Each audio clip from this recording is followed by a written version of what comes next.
here's my statement about it. I think this is the greatest achievement in our sport ever.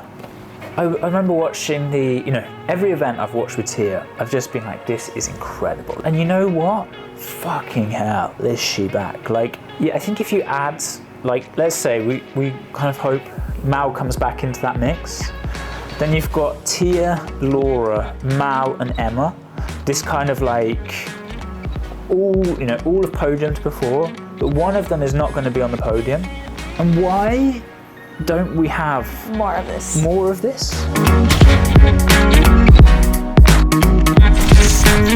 Okay. Do you want to lead the way, Rumsey? I guess. Hello everyone. Welcome to a new episode of this podcast. I'm here with the big boss, John. It's been not that much actually. It's been like a month and a half since we were back in Madrid. Yeah, since our some recording issues in Madrid. Just a few. Man, this is gonna go like first time, we're gonna nail this one, right? For all the struggles from the past. Right? Okay, so we parted ways in Madrid. You came back here in Mallorca. I went back to my little house in Italy. What's been going on the island since then? Yeah, so we've kind of moved into what's known as like the CrossFit off-season. Madrid, I suppose, marked like the first big off-season competition. We've obviously got Rogue happening this weekend. And so during this time, we tend to like bring athletes together, see kind of where their fitness is and what we might need to improve as we go through.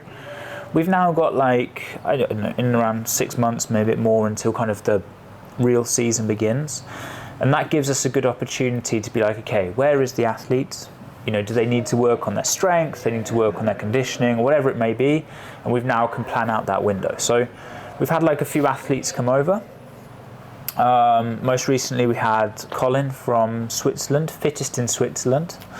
Shout out Colin. Yeah, shout out Colin. He's like one of those, like, I think an interesting thing about Switzerland is actually like the dynamic of the country. Yes. You have like German speaking, French speaking, Italian speaking, you've got some mountain languages. Yeah, and Colin does speak like 4 languages, so It's very impressive. Ex-gymnast, so like, relative to CrossFit athletes, pretty small. And just generally underrated athlete, considering he was like one placing away from making it to games. Yeah, I think he's under the radar because he just like came, placed 12th, and everyone's like, wow. But he's definitely one to watch. Like if you, if you're into the sports and want one to follow, Colin's an exciting athlete to watch.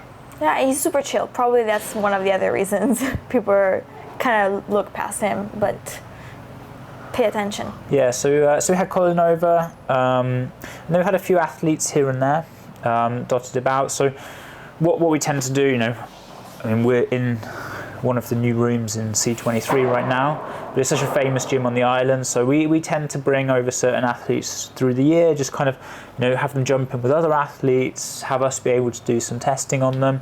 And it's like a good opportunity for those athletes who maybe like fringe, either getting to semis or fringe getting to games. We can see what needs to be done in order to up that level. Talking though about semis and games, you said this is the moment to kind of see where the athlete is at before the season. The issue here is we don't really know what the season is going to look like yet. This is like, the frustrations with CrossFit. Like last year, they're like, one of the big things we're going to do, we're going to announce the season early. And they did. And everyone, CrossFit HQ, like, this was great. General public, us, were like, hey, this is great.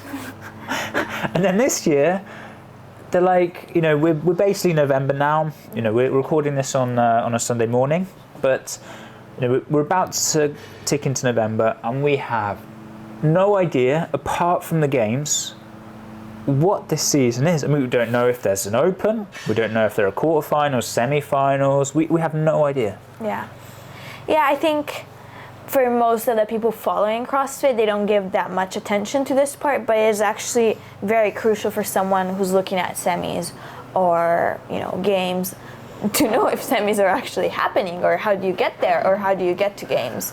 and how to structure your training around that. Yeah, CrossFit could legitimately right now say, okay, actually, we're going to have semis in December. Yeah. Or whatever it may be, the qualifying process, So rumour on the grapevine is the season doesn't change too much, but we don't know that officially. And I think, this is kind of a discussion we'll probably move into a little bit later, but I think it makes it hard for people to follow the sport. As an outsider, what are you doing this year to qualify for the games, or what events are they going to be? I don't know. No idea. Yeah, if you've ever explained CrossFit to someone who's like, what's up with that? This makes it harder because you're like, so you have the games, but sometimes you do this, sometimes you do that to make it to the games, and right now we don't know what you're supposed to do. So let's focus though on the now. We're here in Mallorca for something very specific that's going on. Yeah, for years we've run elite camps. We kind of dot them about, be it in season, like specifically training for say semis or games, or we run off season ones, and we bring like group of our athletes together, and also some other athletes from the outside to really a bit of an opportunity to see where the fitness level is. We have certain benchmarks that we want athletes to hit, but at the same time, one of the dynamics of CrossFit is, CrossFit's unique in the sense sometimes you can't spot things that you can just do on like a simple conditioning test or strength test. So seeing them together, seeing them being able to throw down is like a really nice element, and also to see that we're doing a good job. Like we have Martin Cuevo here this weekend. Like great Spanish athlete. It's like, hey, where's Martin sitting? He's over here with his coach. They can see where Martin is relative to our athletes relative to Martin. So it's just like a nice little like testing ground, really. Have a good time, throw down, and see where we are. Yeah, I think it's great to kind of cultivate not just a community within the program athletes, but bringing in people from the outside to reinforce also like kind of European identity of we're here to grow the sport in our region, not just on Mallorca and within the program. I can talk about the Europe thing as well. I mean, we actually had a this phone call, and the Europe is coming thing. I think is a good point. Like, Europe is. We had this discussion about this. Like, Europe is coming. Okay, we'll change the hashtag to kind of Europe is here, and we are kind of here on an athlete level. Europe is sometimes here. Yeah, like athlete-wise, there's no question. Like Europe is a force to reckon with. Affiliate number-wise, there's so many metrics where like Europe, is indeed here, but like recognition and I think like visibility around the sport, it's not. Yeah, absolutely, and money. I mean, it comes down to also that like the money that's being brought in for American athletes or for American companies is way different than for Europeans. Well, biggest prize pot in Europe by far is Madrid. Rogue is 10x that biggest prize pot. So it's like Madrid took a step up and really went, okay, we're going to go to like, which is around 30,000 euros. And that's like double the next nearest competition. But then the US with Rogue right now are like 10x where that is. And Wodapalooza's at least double again, if not 3 times what Madrid is. So, and I think it's to do with athletes that come, spectators that come, brands that are involved. There's a lot of work to be done in order to take Europe to that level. Agreed. So going back to the present, any other interesting things that are happening in the camp? I know you guys tested actually one of the Rogue workouts. Yeah, it's nice to see. It's some workouts are extremely hard to replicate because of odd objects, distance running, whatever. So we chose a workout that was relatively simple, 10 rounds, ring muscle up, handstand push up, snatches. Obviously, we couldn't mimic it to 100%, but it gave us a good opportunity to see where we were relative to the athletes on the field. And so it's kind of a testing opportunity for us. And we knew it was going to be a tough workout. Like Rogue is savage. Rogue is just like especially for savage. An off-season competition, because you're thinking most athletes rest up for a month after games. So maybe you get into training around September. Yeah. And it's like, what, you have 1 month of good training and then you're going to get crushed by a bunch of heavy objects. So we were there last year, Rogue. You know, it was unexpectedly heavy, like, because they'd advertised as a spectacle. And so everyone went in like, hey, yeah, we'll throw down a little bit, have a good time, whatever. But they like beaten up. And I remember before the final event, they hadn't announced it until the very end. And so they got everyone into the warm-up area. Everyone's beaten up by this point. And they're like, okay, it's going to be Grace. And I was like, okay, you know, nice, just 30 clean and jerks, and 60-45, done. They go, okay, and they announced it was like heavy Grace. And you don't usually hear this, but like there was a sigh across all athletes because they're like, fuck, as they were beaten up. So, you know, that was the feedback from last year, and they've, you know, I think they're establishing themselves as like, you know, it's heavy, it's hard, and like if you kind of take the spectrum of CrossFit, it's biased to a certain domain of CrossFit. Yeah, I think through the years the programming has actually been very consistent at Rogue in those terms of preferring a certain type of athlete, which is great. I mean, it's not great for them. Yeah. Yeah, and I think this is an interesting, like, this programming at Rogue, I think it's like an interesting discussion, because I think a lot of athletes probably choose not to go to Rogue. Let's say someone like Katrin, who, exactly, you know, great athlete, multiple time games winner, but at Rogue, she'll just get, you know, there's no way you're not going to say Katrin's not an excellent, one of the best CrossFit athletes in the world, but when you take her to the events that are kind of favoured at Rogue, it's like not set up to do well. Yeah, and it must be hard for an athlete, you know, maybe you did top 10 at games, but you're just not one of those Rogue style athletes, and you go into Rogue and maybe you're like bottom 5, and you're like, you know, it doesn't look great for me, especially from the perspective of someone who doesn't understand programming that much and is like, what's going on here?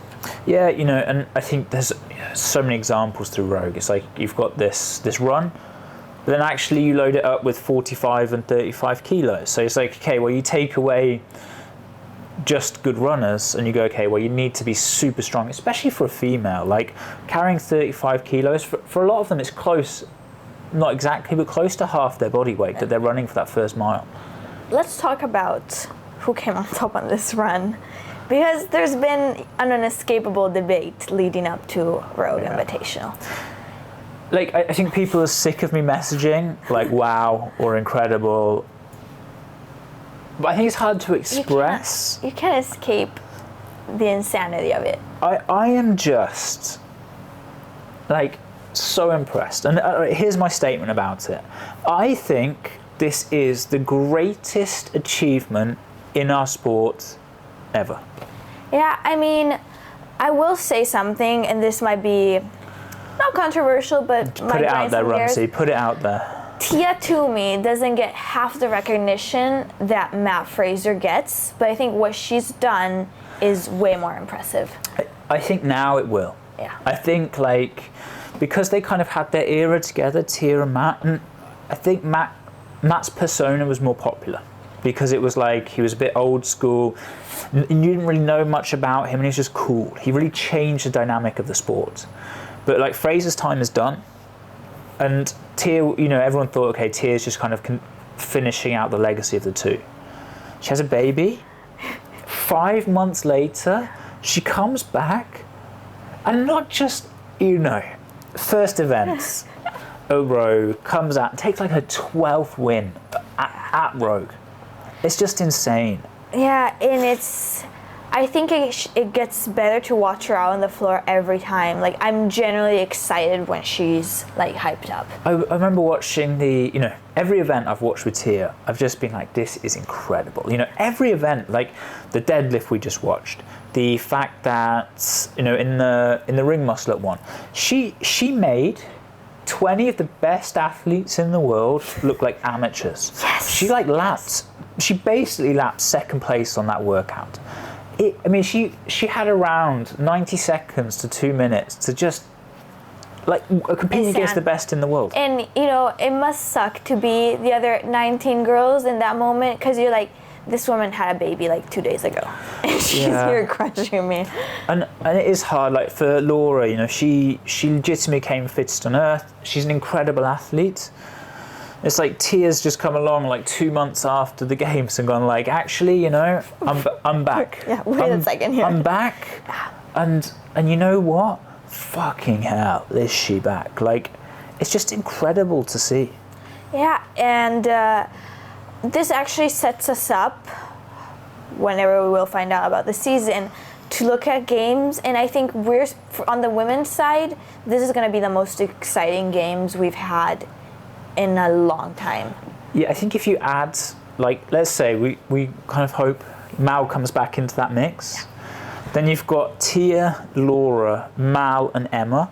This kind of like all of podiums before, but one of them is not going to be on the podium, and it's going to be like it would just be crazy exciting to watch. Yeah, definitely agree. I mean, and you always hope to see a dark horse like sneak in there, but right now these 4 ladies are scary.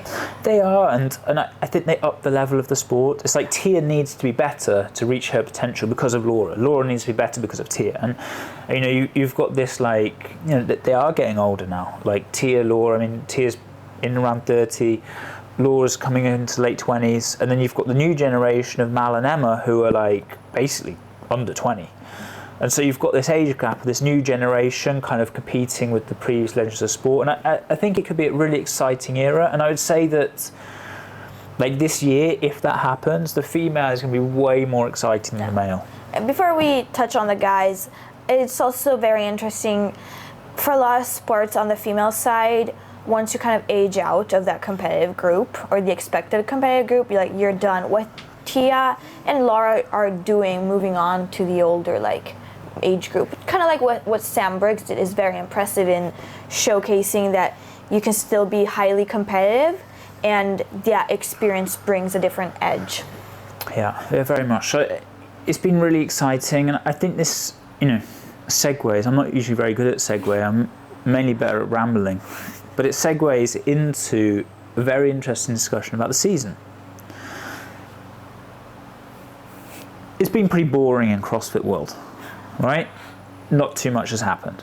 Road comes along, everyone's talking about it. Tia's back, you know, Chandler pulled 600s, like, who's going to win? Adler, Yoni's there, Victor's there. People are talking about CrossFit. Yeah. And why don't we have more of this? You know, why don't, honestly, like, why is there not like a CrossFit season that has more of this? Like, we know that it's great for the sport, great for publicity, I'm sure great for sponsors. Like, they brought on this, Crocs just came in, everyone's talking about Crocs, the road Crocs, you know, there's like, great for brand exposure, great for the athletes, you know, great for the sport, and if it's great for all of those parties, it's great for everyone involved. So I'm really struggling to see why it's not being acknowledged that this type of season is really beneficial. This is more exciting than semis going down. I think it's also one single event. And that's the reason, because you put like 8, 12, however many events in 3 weeks, it's just too much information. Yeah. And there's also the smaller amount of athletes. If you had a higher number of competitions, but with that little amount of athletes, you can have focus on 20 athletes for the entire weekend, which is great exposure for the athletes as well. You might hear about people that you usually don't talk about or think too much about when, you know, you have a 60 people field. Yeah, and you know, 12 athletes qualified, or 24 athletes qualified in one weekend in Europe. Yeah. Like, you know, and you're qualifying within 3 weeks, like 80 athletes to the games. It's like in 3 weeks you qualify 80 athletes. It's like done. And then you go, okay, here's the games, 1 weekend done. It's just, it doesn't create exciting storylines. The build-up's hard. It's just like, why is this not extended over a whole year? Or why is it not even being talked about in that? And I think when you listen to a lot of people on the podcast and these things, like, everyone's in agreement that the season needs to be extended to give opportunities in a longer way. And I think there's a lot of, I'm searching for the right word now, but kind of unified nature. Rumsey's more of a linguist than I am. Like agreement? Agreement, yeah. I'll get a thesaurus out next time. Make sure. Unanimity?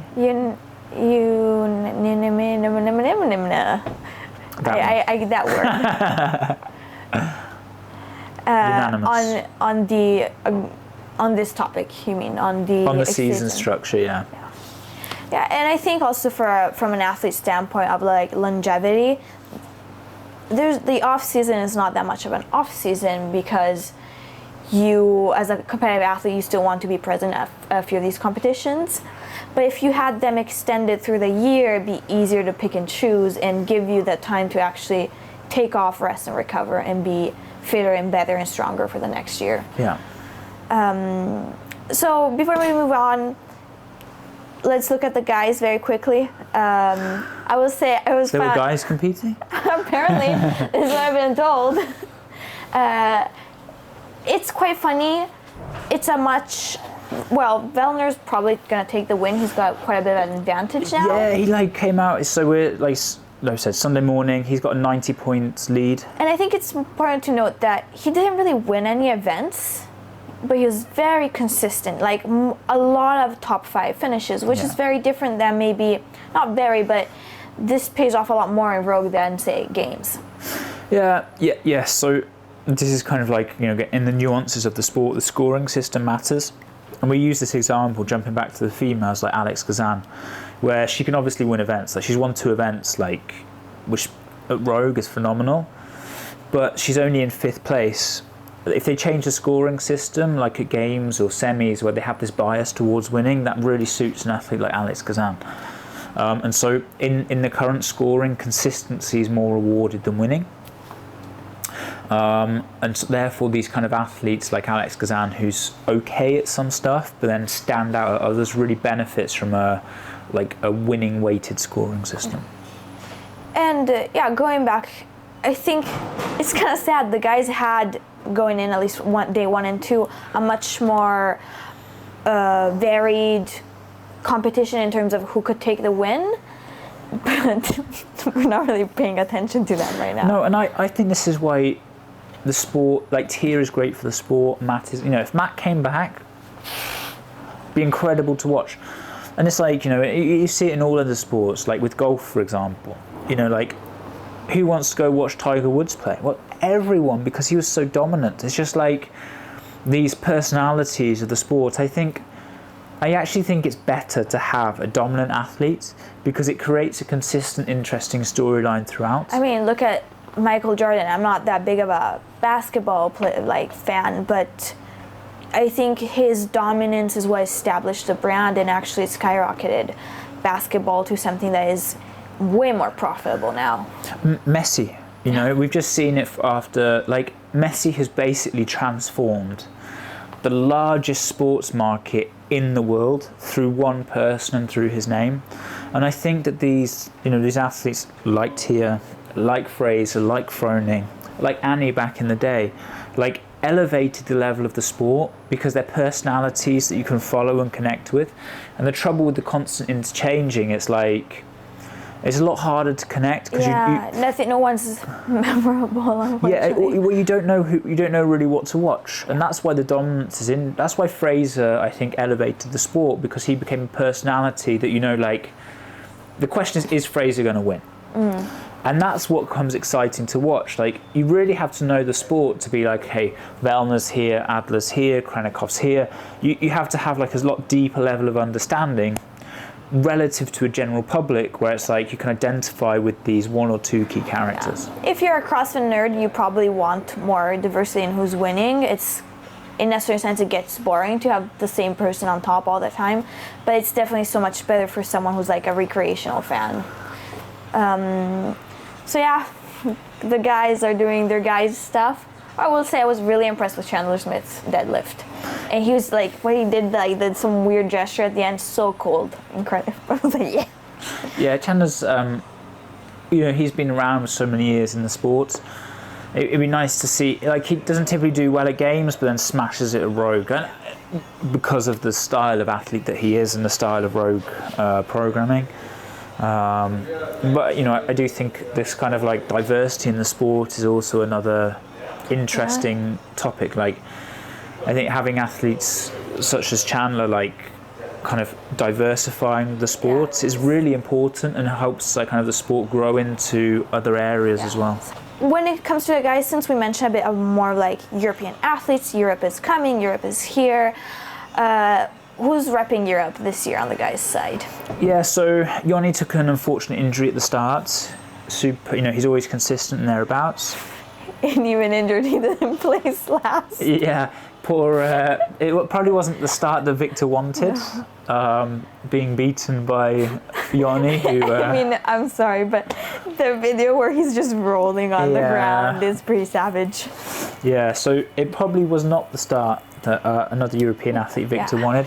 I think Victor's like, he's carrying a flag for Europe. He's with an American-based training program, but we'll still keep him as one of our own for a little bit. Yeah, I mean, you can't say no to Matt. But so unfortunately, with Jonny out of the picture, we have the evergreen BKG, which again going under the radar. I like this word. I like the evergreen. Yeah, well, I feel like you're bringing it. I feel like is it in right now? Evergreen? Yeah.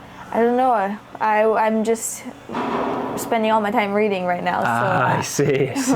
my words are becoming more interesting. But yeah, I mean, Bjorn's always there. Like he's always there. He's podiumed at the games.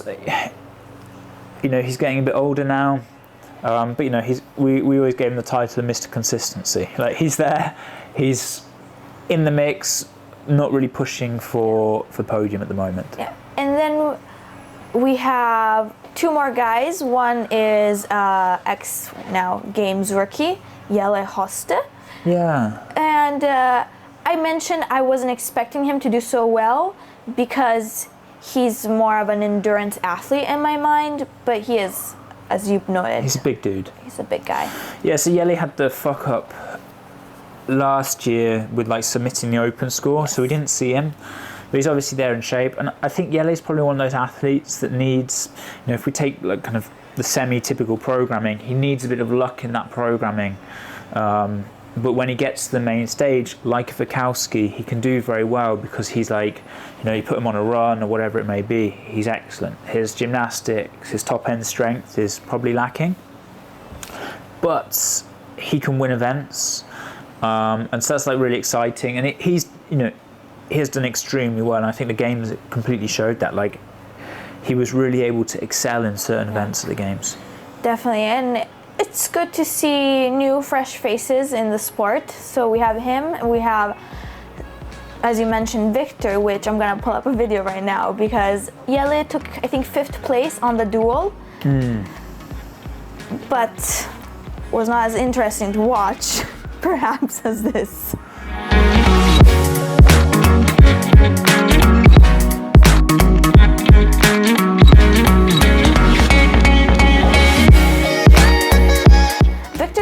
Up and down, a bit more. Can we get you a t-shirt with Victor Hoffer number 1 fan? Yeah, 100%. We need this t-shirt to happen. Oh my god. Okay, if you get me the t-shirt, I will wear it. Okay. But he is like, he's young. He's got a lot of exposure through like the demo team. He was close at semis to making it through.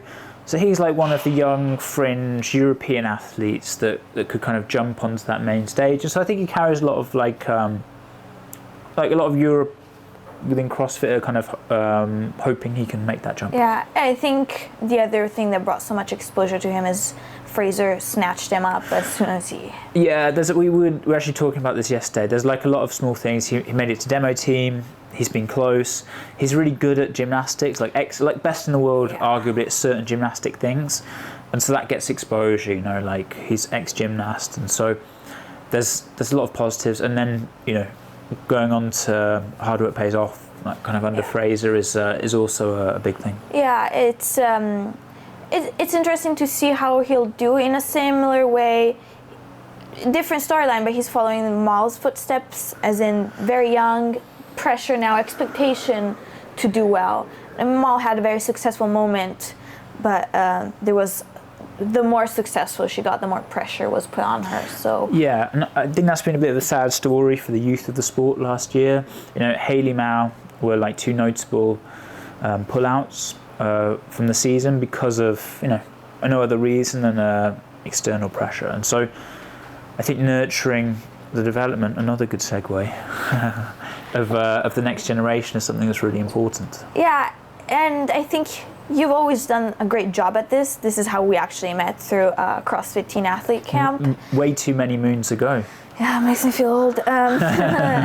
But this kind of attention to the younger generation and creating a community that is supportive in a positive way, that doesn't just put pressure on them, is something you've been really great at. And this brings us to the topic of the crown. Yeah. So, people may have heard this story, but the crown, as you were there in 2019, we really wanted to create an event that, in essence, that generation can find friends with that generation. Like, it's just hard. I mean, everyone who's older than probably 25 knows that when you're younger, it's really hard to create connections with older people. There's just differences in culture, how you relate. And our kind of thought process is, if you can create friendship groups within that same age, it helps you get longevity in the sport. And actually, I think Rumsey is a good example. Like, podium that year, you've been to teen camps, you've been involved, but actually certain friendships you've created within CrossFit have kept you in CrossFit. Yes, absolutely. I mean, some of my closest friends I actually met through the camp. Yeah, like Manu and Exactly. people like that. And so this has led to teen camps that we run, develop, and it leads into the crown with this same ethos that it's really important to have the next generation in the sport, and how can we do a good job of developing that? The feedback from the games, and I think this is why a lot of the changes come in, is that it's not actually the best environment for the teens. Like, there's only 10 athletes there. They're kind of pushed off to the side a bit, and this is where the changes of the season have come in. But what we wanted to do with the crown is hey, actually, let's really support them. Let's really give them a platform in which to excel, make friendships, make connections, and give longevity to the kind of sporting career. Yeah, when I think about the crown, the thing that comes closest to mind in comparison is, I would call it like a teen Rogue, as in Rogue supports the athletes competing quite a bit, and it gives them so much exposure because it's such a small number. And I think that's the one great thing, one of the highlights of the crown is the attention to detail and the support that the athletes get, connected with then that cultivating a culture and community within the group that makes for a much more memorable experience.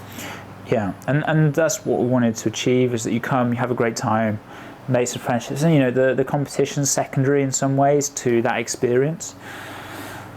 And as we were sitting here, when did you come? Actually, you were here more recently, no? When did we film the Crown documentary? We filmed it in the 1, 2, 3 of September. Okay, so there's a bit of background, some behind the scenes. We filmed the Crown. Manu had some technical hard drive issues. Yeah. In which a lot of it is lost. So we kind of sat down and created a documentary, which is dropping on Wednesday, November 1st. Yeah. We're going to do a premiere on Wolf. YouTube, 7 o'clock. Serious stuff. Yeah, so it's going to be exciting, and I think the documentary really shows what we wanted to try and create with the event, and alongside the documentary, the qualifier starts. So what's different this year is we wanted to open it up to more athletes. So there's an ability for 2 guys and 2 girls to qualify who are under 20. And they'll get their chance to throw down with some of the best teenage athletes in the world as well. Yeah, it's again making it so much more similar to Rogue with 70% invite, 30% qualification. And again, just finally, it's hard when you're a teen athlete to find other teen athletes in CrossFit because most of the people you're around are, as you said, older. So this is a very unique experience, and I hope to see it grow. And I mean, you have lots of support from some pretty important sponsors. Yeah, we're really lucky to have the backing of Nike. Nike. I always, in the UK we've always said Nike. I don't know really where it came from, but Nike. And they've been really supportive partners. They have a similar vision in supporting the next generation, and so that's really nice. And it's obviously great to have that kind of brand on board. They make the athletes feel like superstars. Yeah.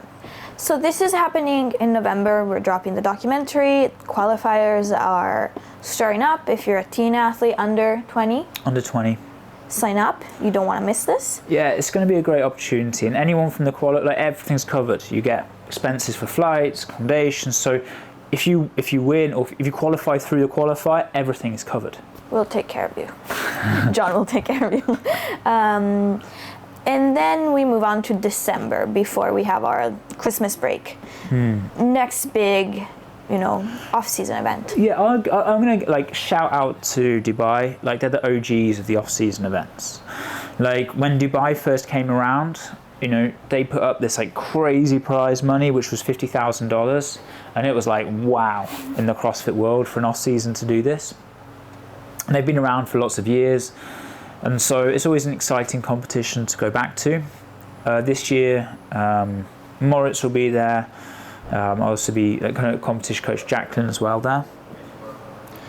Do you have any ideas where the off-site event might be this year? Or do we already know? No, I mean, this is the cool thing about Dubai. It's last year's Burj Khalifa. They went to the ski slope in the mall. They've been off to the beach. In Dubai into the sea swim, they've been into the desert, They've done biking, so it's very unpredictable what they're going to do, and I believe the Sheikh is programming once again, so there's not going to be a training program programming the event. So it's going to be I like Dubai. It's nice time of year to go there. It's obviously Moritz had a great year last year, a bit of a breakthrough event for Moritz. It's kind of where it's okay, he had his rookie year at the games. How's he doing? And Dubai showed that it wasn't a fluke. It put him on the map.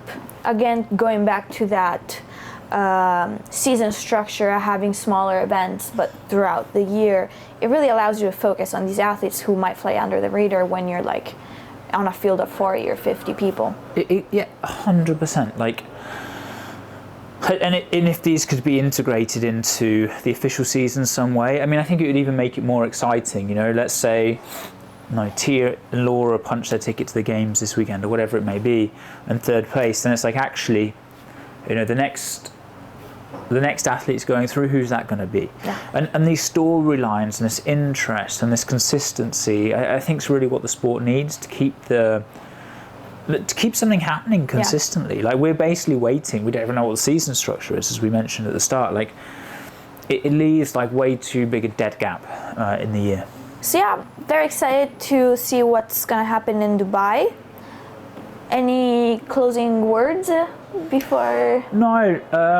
Check out the Crown documentary. Super exciting. Rumsey did a great job. And we will see you soon. Yes. See you soon, guys. Thanks for hanging out with us.